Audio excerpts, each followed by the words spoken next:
रामकृष्ण हरी मंडळी श्री स्वामी समर्थ. सूर्यनारायणाचे 7 दिवसाचे जे उपवास असतात, जे व्रत आहे तर ते कधी करावं, व्रत कसं करायचं आहे, व्रत करत असताना व्रत कोणी करावं, उपवास कसा करावा, हे व्रत जे आहे तर ते यंदा कधीपासून सुरू होत आहे, कधीपर्यंत उपवास आपल्याला करायचा आहे, उपवास कधी सोडायचा आहे, या दिवशी आपल्याला पूजा जी करायची असते किंवा 7 दिवस आपण जी पूजा आहे तर ती कशी करायची, कधी करायची, याशिवाय पूजा कधी काढायची, सूर्याला अर्घ्य कसं द्यायचं आहे, सूर्यपूजा कशी करायची आहे, व्रताचे नियम काय असणार आहेत, कोणत्या चुका आपल्याला हे व्रत करत असताना करायच्या नाहीत, याशिवाय मंत्र कोणता म्हणायचा आहे, पूजा मांडणी कशी करावी, पूजा कधी उचलावी, उद्यापन कसं करावं, पूजा कुठे मांडावी, मध्ये जर मासिक धर्म आला किंवा सुतक असल्यास किंवा गर्भवती महिला, कुमारिका, विधवा पुरुष हे व्रत जे आहे तर ते करू शकतात का, याशिवाय नैवेद्य काय दाखवावा, अशी बरीचशी माहिती एकाच व्हिडिओमध्ये आपण पाहणार आहोत. म्हणजे 7 दिवसाचे सूर्यनारायणाचे जे उपवास असतात त्याबद्दल तुमच्या मनामध्ये एकही शंका राहणार नाही. असा हा आजचा व्हिडिओ मी तुमच्यासाठी घेऊन आलेले आहे. रोजची पूजा देखील यामध्ये दाखवणार आहे, त्यासाठी व्हिडिओ शेवटपर्यंत पहा. चॅनलवर नवीन असाल, पहिल्यांदाच माझे व्हिडिओ पाहत असाल तर नक्कीच चॅनलला सबस्क्राईब करा, जास्तीत जास्त लोकांपर्यंत शेअर करा. चला तर मग लगेच सुरुवात करूया. सूर्यनारायणाचे उपवास करत असताना आपल्याला सकाळी सूर्योदयापूर्वी उठायचं आहे, स्वच्छ स्नान करून घ्यायचं आहे. सूर्योदयापूर्वीच आपल्याला ही जी पूजा आहे तर ती मांडायची आहे. सर्वात आधी तुळशी पूजन आपल्याला करावं लागेल. तुळशी पूजन करून घ्यायचं आणि त्यानंतर आपण ही जी पूजा आहे तर ती आपल्याला अंगणामध्ये, बाहेर किंवा टेरिसवर किंवा गच्चीमध्ये जिथून आपल्याला सूर्यदेवतेचं दर्शन होतं तिथे आपल्याला ही जी पूजा आहे तर ती मांडायची असते.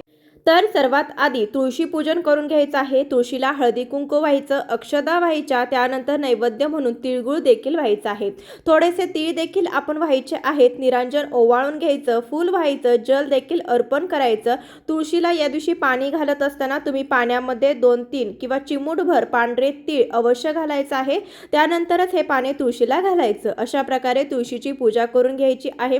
तुळशीची पूजा करत असताना ओम नमो भगवते वासुदेवाय नमः या मंत्राचा जप करू शकता किंवा ओम सुभद्राय नमः हा मंत्र 3 वेळा म्हणू शकता किंवा ओम सुभद्राय नमः, ओम वासुदेवाय नमः, ओम गोविंदाय नमः असं म्हणत आपण तुळशीची पूजा करायची. तुळशीची पूजा झाल्यानंतर लगेच आपण ही पूजा मांडणी जी आहे तर ती करायला सुरुवात करायची आहे, कारण की सूर्य उगवायच्या अगोदर आपल्याला ही जी पूजा आहे तर ती करून घ्यायची आहे. घराबाहेर, दारात बाहेर जिथून आपल्याला सूर्यदेवतेचं दर्शन होणार आहे तिथे आपल्याला ही जी पूजा आहे तर ती मांडायची आहे. ज्या ठिकाणी तुम्ही पूजा मांडणार आहात ती जागा तुम्हाला शेणाने सारून घेऊ शकता, फरशी असेल तर पुसून घेऊ शकता. त्यावरती पण आपण रांगोळीने स्वस्तिक हे चिन्ह काढायचं आहे. स्वस्तिकवरती हळदी कुंकू वाहून घ्यायचं आहे. त्यानंतर आपण अक्षता व्हायच्या आहेत, एखादं फूल देखील वाहू शकता. भूमिपूजन करून घ्यायचं आहे आणि त्यावरती तुम्ही पाट किंवा चौरंग मांडायचं आहे. त्यानंतर पाटावरती आपण रांगोळीने भगवान सूर्यदेवांची प्रतिमा जी आहे तर ती रेखाटणार आहोत. ही पूजा आपल्याला दररोज करायची आहे आणि ही पूजा आपण कधी काढायची तर सूर्योदय झाल्यानंतर आपण थोड्या वेळानंतर ही पूजा काढू शकतो. म्हणजे तुम्ही 8-9 वाजेपर्यंत ही पूजा काढली तरी सुद्धा चालेल. त्यासाठी आपण लागणारे साहित्य बघूया. नैवेद्यासाठी तिळगुळ घ्यायचे आहेत, गुळ खोबरे आणि एखादं फळ घ्यायचं आहे. अक्षता, निरांजन घ्यायचं आहे, हळदी कुंकू लागणार आहे, लाल रंगाचं फूल घ्यायचं आहे, स्वच्छ पाणी घ्यायचं आहे. सूर्याला अर्घ्य देण्यासाठी आपण तांब्याच्या भांड्यामध्ये अर्घ्य द्या, त्यासाठी तांब्या घ्यायचा आहे. गणपती स्वरूप एक सुपारी घेतलेली आहे, अक्षता घेतलेल्या आहेत, विड्याची जोड पानं घेतलेले आहे, असं साहित्य आपल्याला घ्यायचं आहे. त्यानंतर पाटावरती आपण सूर्यदेवाची प्रतिमा रेखाटणार आहोत. तर इथे मी अशा प्रकारे एका वाटीच्या मदतीने एक गोल काढून घेतलेला आहे. इथे आपण लगेचच आपली जी भगवान सूर्यदेवाची जी प्रतिमा आहे तर ती प्रतिमा काढून घेऊया. तोपर्यंत मी तुमच्या काही शंकाचं निरसन करण्याचा प्रयत्न करते. हा जो उपवास आहे तर तो कसा करावा, तर उपवास करत असताना तुम्ही उपवासाचे पदार्थ खाऊन उपवास करू शकता. बरेच जण या उपवासामध्ये तिखट मीठ देखील खात नाहीत. फलाहार करून किंवा दूध, चहा किंवा फळांचा रस, रताळे, बटाटा, गोड साबुदाण्याची खीर असे पदार्थ खाऊन देखील उपवास करतात. या उपवासामध्ये वरीचे तांदूळ खाल्ले जात नाहीत. तुम्ही साबुदाणा खाऊ शकता, राजगिरा खाऊ शकता, वरीचे तांदूळ खाऊ नयेत. काही ठिकाणी तिखट मीठ देखील खाल्लं जात नाही. आमच्याकडे तिखट मीठ खाल्लं जातं, फक्त वरीचे तांदूळ खाल्ले जात नाहीत. हा उपवास एकदा केल्यानंतर तो कधी सोडावा बरेच जण विचारतात संध्याकाळी सोडावा का दुसऱ्या दिवशी सोडावा. तर हा उपवास तुम्ही एकदा सुरू झाला किंवा एकदा धरला की त्यानंतर आपल्याला रथसप्तमीपर्यंत हा उपवास जो आहे तर तो करायचा असतो.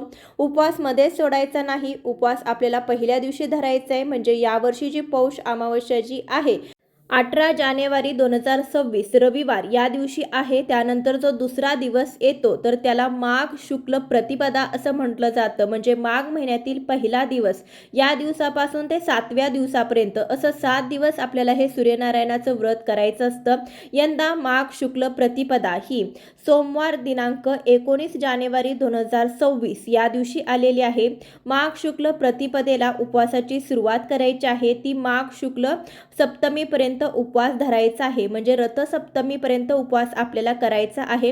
यंदाची रथसप्तमी ही रविवार 25 जानेवारी 2026 या दिवशी आपल्याला उपवास जो आहे तर तो सोडायचा आहे. उपवास सोडण्यासाठी किंवा उद्यापन करण्यासाठी वेगळं असं काही करण्याची गरज नाही. आपण रथसप्तमीच्या दिवशी घरामध्ये गोडाधडाचा पूर्णावरणाचा स्वयंपाक बनवतो. तोच नैवेद्य दाखवायचा आहे. त्यानंतर तो ग्रहण करून आपल्याला उपवास सोडायचा आहे. शिवाय रथसप्तमीच्या दिवशी एकदा का दूध उतू घालवलं की त्यानंतर तुम्ही उपवास कधीही सोडू शकता. दूध उतू घालवलेलं जे दूध आहे तर ते पिऊन सुद्धा तुम्ही उपवास सोडू शकता. रथसप्तमीपर्यंत आपल्याला उपवास करायचा आहे. सूर्याची प्रतिमा रेखाटल्यानंतर आपण एका साईडला गायीची पावलं काढायची आहेत आणि एका साईडला आदित्य रानोबाई आपण काढून घेतलेले आहेत. अशा प्रकारे रांगोळी आपल्याला दररोज काढायची आहे. पाटावरती रांगोळीने चित्र काढायचं. तुमच्याकडे सूर्यनारायणाचा फोटो असेल तर तो देखील तुम्ही पूजेमध्ये मांडू शकता. परंतु शक्यतो याला पाटावरची पूजा असं देखील म्हणतात आणि याला रांगोळी आपल्याला जे चित्र आहे तर ते काढायचं असतं. आपल्याला उन्हामध्ये म्हणजे आपल्या घराबाहेर अंगणामध्ये बसून ही पूजा करायची आहे. सर्वात आधी आपण दिवा प्रज्वलित करून घेऊया. त्यासाठी थोडेशा अक्षदांचं आसन दिलं, त्यावरती हळदी कुंकू वाहिलं, त्यावरती निरांजन ठेवून आपण हे निरांजन प्रज्वलित करून घ्यायचं आहे. दिव्याला हळदी कुंकू अक्षदा एक फूल व्हायचा आहे. नमस्कार करायचा आहे.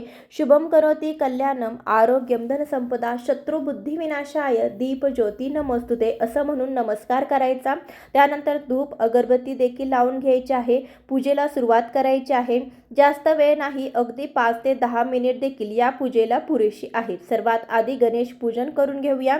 त्यासाठी जोडविड्याचं पान ठेवून त्यावरती अक्षदांचं आसन दिलं, त्यावरती हळदी कुंकू वाहिलं, त्यावरती गणपती स्वरूप आपण एक सुपारीची स्थापना केलेली आहे. हळदी कुंकू वाहून गणपती बाप्पांची पूजा केली. त्यानंतर आपण अक्षदा आणि लाल रंगाचं फूल गणपती बाप्पांना अर्पण करायचंय. या दिवशी तुम्ही आपल्या देवघरातील मूर्ती देखील इथे मांडू शकता. परंतु रोज रोज आपल्याला देवघरातील मूर्ती इथे मांडू शकत नसाल तर तुम्ही एकच गणपती स्वरूप सुपारी घ्यायची आहे. 7 दिवस तीच सुपारी आपल्याला गणपती म्हणून पूजेमध्ये मांडायची आहे. त्यानंतर भगवान सूर्यदेवांना देखील आपण हळदी कुंकू व्हायचं आहे. आणि जी गायीची पावलं आहेत आणि आदित्य रानोबाई आपण जे काढलेले आहे त्यांना देखील आपण हळदी कुंकू वाहून घ्यायचं आहे.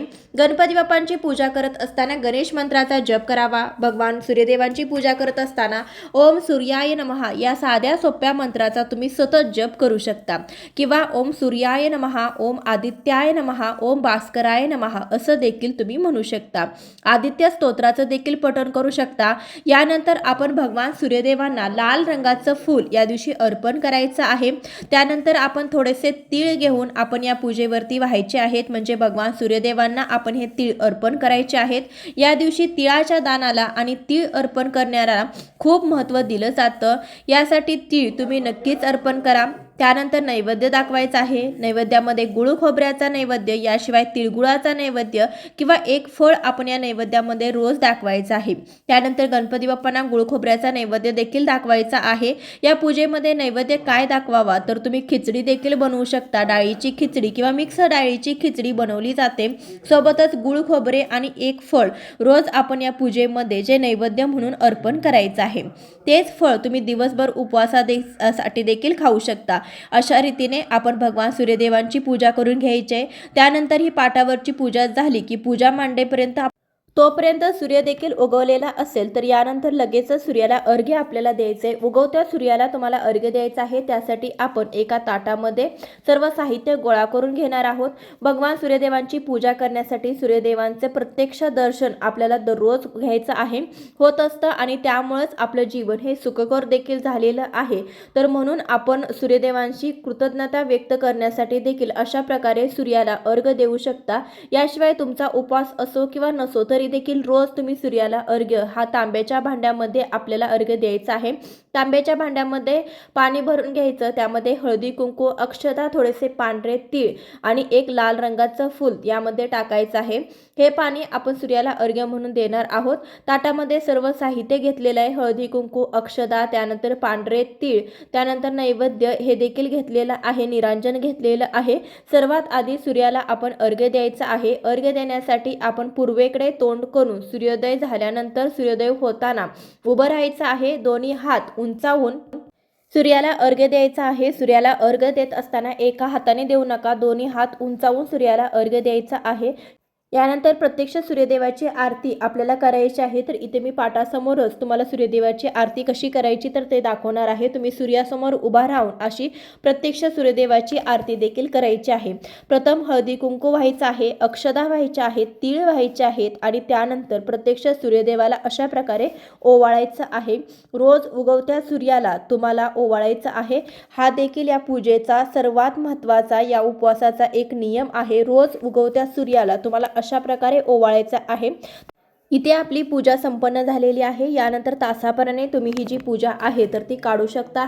हा उपवास कोणी करावा, हे व्रत जे आहे तर ते कोणी करावं किंवा व्रत करत असताना कशासाठी करावं तर हे व्रत जे आहे तर ते विवाहित महिला शक्यतो करतात. पुत्र प्राप्तीसाठी खास करून हे व्रत जे आहे तर ते जास्त प्रमाणामध्ये केलं जातं. याशिवाय आपल्या कुंडलीमध्ये सूर्याची जर स्थिती ही कमजोर असेल तरी देखील तुम्ही हे व्रत जे आहे तर ते करू शकता. आपली इच्छित मनोकामना पूर्ण करण्यासाठी तुम्ही जे व्रत आहे तर ते करू शकता. अखंड सौभाग्यासाठी देखील ही पूजा केली जाते. शक्यतो पुत्र प्राप्तीसाठी जास्त प्रमाणामध्ये विवाहित महिला ही पूजा जी आहे तर ती करतात. ही जी पूजा किंवा व्रत जी आहे तर ते कुमारिका, पुरुष किंवा विधवा महिला ज्या आहे तर त्या करत नाही. शक्यतो विवाहित महिलाच ही पूजा जी आहे तर ती करतात. हे जे उपवास आहे तर ते करतात. गर्भवती महिलांना शक्य असेल तर तुम्ही पूजा करू शकता किंवा नाही केलं तर देखील चालेल. जर मासिक धर्म आला तर तुम्ही फक्त उपवास करायचा आहे. रोजची पूजा तुम्हाला करायची नाही. सुतक असल्यास तुम्हाला ही पूजा करायची नाही, फक्त उपवास करायचा आहे. हे व्रत कधीपासून करावं तर माघ शुक्ल प्रतिपदेपासून आपल्याला या व्रताची सुरुवात करून सप्तमीपर्यंत हे व्रत केलं जातं. यंदा 2026 मध्ये 19 जानेवारी 2026 सोमवारपासून आपल्याला हे व्रत सुरू करायचं आहे. ते 25 जानेवारी 2026 रविवारपर्यंत हे व्रत करायचं आहे. या व्रताचे काही नियम आहे तर ते कोणते आहे तर ते देखील पाहूया. हे व्रत करत असताना आपण एकदा का हे व्रत धरलं तर ते आजन्म व्रत पाळायचं असतं. मध्येच हे व्रत सोडलं जात नाही किंवा 2 ते 3 वर्ष किंवा 5 वर्ष असं हे व्रत केलं जात नाही. एकदा केल्यानंतर कायमस्वरूपी हे व्रत आपल्याला करावं लागतं. हे व्रत करत असताना आपल्याला सूर्योदयापूर्वीच उठायचं आहे, स्नान करायचं आहे. सूर्य उगवण्याच्या आत आपल्याला पूजा मांडून उगवत्या सूर्याची पूजा करायची आहे. सूर्याला अर्घ्य द्यायचं आहे. दररोज सूर्याला अर्घ्य देणं गरजेचं आहे, तरच तुमचं जे व्रत आहे तर ते पूर्ण होणार आहे. हे उपवास करत असताना आपण जेव्हा सूर्योदयापूर्वी उठतो तर सूर्योदयापूर्वीच आपल्याला जे आपले केस आहेत तर ते विंचरायचे आहेत. एकदा का सूर्य उगवला की केस विंचारले जात नाहीत, केसाला फणी लावत नाहीत. दुसऱ्या दिवशीपर्यंत तुम्ही केस विंचारू शकत नाही. दुसऱ्या दिवशी सूर्योदयापूर्वी तुम्हाला केस विंचरायचे आहेत. याशिवाय बरेच जण संध्याकाळी सूर्य जेव्हा मावळतो, सूर्यास्त जेव्हा होतो तर त्याच्या अगोदर जेवण करतात. सूर्यास्तानंतर जेवण देखील घेतलं जात नाही. हा देखील नियम बरेच जण पाळतात. तर अशा प्रकारे साधे सोपे नियम पाळून आपल्याला हे सूर्यनारायणाचे जे व्रत आहे तर ते करायचं असतं. अशा प्रकारे 7 दिवसाचे सूर्यनारायणाचे जे व्रत आहे तर ते व्रत केलं जातं, उपवास केला जातो. आजच्या व्हिडिओमध्ये सूर्यनारायणाच्या व्रताविषयी संपूर्ण माहिती देण्याचा प्रयत्न केलेला आहे. यासोबतच पूजा कशी करायची हे देखील दाखवलेलं आहे. त्यासाठी व्हिडिओ तुम्हाला आवडला असेल तर नक्की जास्तीत जास्त लोकांपर्यंत शेअर करा. चॅनलवरती नवीन असाल, पहिल्यांदाच माझे व्हिडिओ पाहत असाल तर नक्कीच चॅनलला सबस्क्राईब करा. तुमच्या काही शंका असतील तर कमेंट बॉक्समध्ये नोंदवू शकता. याशिवाय शेजारील जे हाईपचं बटन आहे तर ते हाईपचं बटन दाबून तुम्ही पॉईंट्स देखील देऊ शकता. संपूर्ण व्हिडिओ पाहिल्याबद्दल खूप खूप धन्यवाद.